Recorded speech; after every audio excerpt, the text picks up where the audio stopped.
یعنی پاکستان میں یہ کوئی انہونی بات نہیں کہ کسی ڈکٹیٹر کے بڑے سے بڑے جرم پر بھی کوئی کارروائی نہ ہو، اور اگر ہو بھی جائے تو کوئی اسے چھو بھی نہ سکے، اور اگر کوئی فیصلہ آ بھی جائے تو صرف سزا ہی نہیں، عدالت کو بھی ہوا میں اڑا دیا جائے۔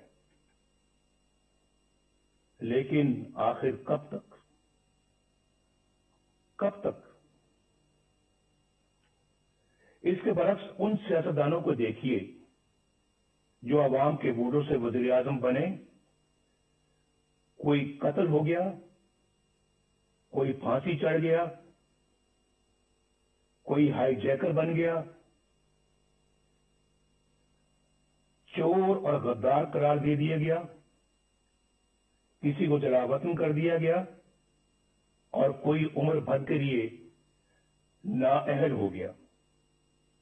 ان کے گناہ اور سزائیں ختم ہونے میں آ ہی نہیں رہی، وہ جھوٹے مقدمات میں اپنی ماؤں، اپنی بہنوں، اپنی بیٹیوں کے ساتھ پیشیاں بھگت رہے ہیں۔ دراصل یہ سلوک پاکستان کے عوام کے ساتھ کیا جا رہا ہے، اور سزا بھی پاکستان کے عوامی کو مل رہی ہے۔ آپ میں سے اکثر کو حکومت کا بھی تجربہ ہے، آپ جانتے ہیں کہ عوام کی حمایت سے کوئی جمہوری حکومت بن جائے تو کس طرح اس کے ہاتھ پاؤں باندھ دیے جاتے ہیں، اور کس طرح عوامی نمائندوں کی تذلیل اور تحقیر ہوتی ہے، کس طرح کردار کشی کا ایک منظم سلسلہ شروع ہو جاتا ہے، کس طرح قومی مفاد کے خلاف کسی سرگرمی کی نشاندہی کرنے پر انہیں ملک دشمن اور غدار قرار دے دیا جاتا ہے۔ خلاصہ یہ ہے کہ یہاں یا تو مارشل لا ہوتا ہے یا پھر منتخب جمہوری حکومت سے کہیں زیادہ طاقتور پیرلل یعنی متوازی حکومت قائم ہو جاتی ہے، ایک پیرلل نظام چلتا ہے۔ غالباً ایک بار سابق وزیر اعظم یوسف رضا گیلانی صاحب نے کہا تھا کہ یہاں اسٹیٹ ود ان اسٹیٹ قائم ہے، جسے برداشت نہیں کیا جا سکتا۔ دکھ کی بات یہ ہے کہ اب معاملہ state with in the state سے آگے نکل کر اسٹیٹ ابو دا اسٹیٹ تک جا پہنچا ہے۔ عوام کے حق حکمرانی کو تسلیم نہ کرنے اور نتیجتاً متوازی یعنی پیرلل حکومت کا مرض ہی ہماری مشکلات کا اور ہمارے مسائل کی اصل جڑ ہے۔ This is the root cause of our problems, یہ جڑ ہے ہمارے مسائل کی، اور یہی وجہ ہے کہ عالمی برادری میں ہماری ساکھ ختم ہو کر رہ گئی۔ 2018 کے انتخابات کے بعد متعدد ملکی اور غیر ملکی اداروں کی طرف سے انتخابی عمل کی شفافیت پر سوالات اٹھائے گئے۔ میں تو جیل میں تھا، لیکن خبریں مجھے سب ملتی رہی ہیں۔ بعض نے تو ان سیٹوں کی تعداد بھی بتائی جہاں دھاندلی کی وجہ سے نتائج تبدیل کر دیے گئے۔ ان حلقوں کی اتنی تعداد ہے کہ اگر ان میں دھاندلی کے ذریعے نتائج تبدیل نہ کیے جاتے تو بیساکھیوں پر کھڑی یہ حکومت کبھی بھی وجود میں نہیں آ سکتی تھی۔ آج قوم جن حالات سے دوچار ہے اس کی بنیادی وجہ وہ لوگ ہیں جنہوں نے عوام کی رائے کے خلاف نااہل حکمرانوں کو ملک پر مسلط کیا۔ انتخابات ہائی جیک کر کے اقتدار چند لوگوں کو منتقل کر دینا بہت بڑی بددیانتی اور آئین شکنی ہے۔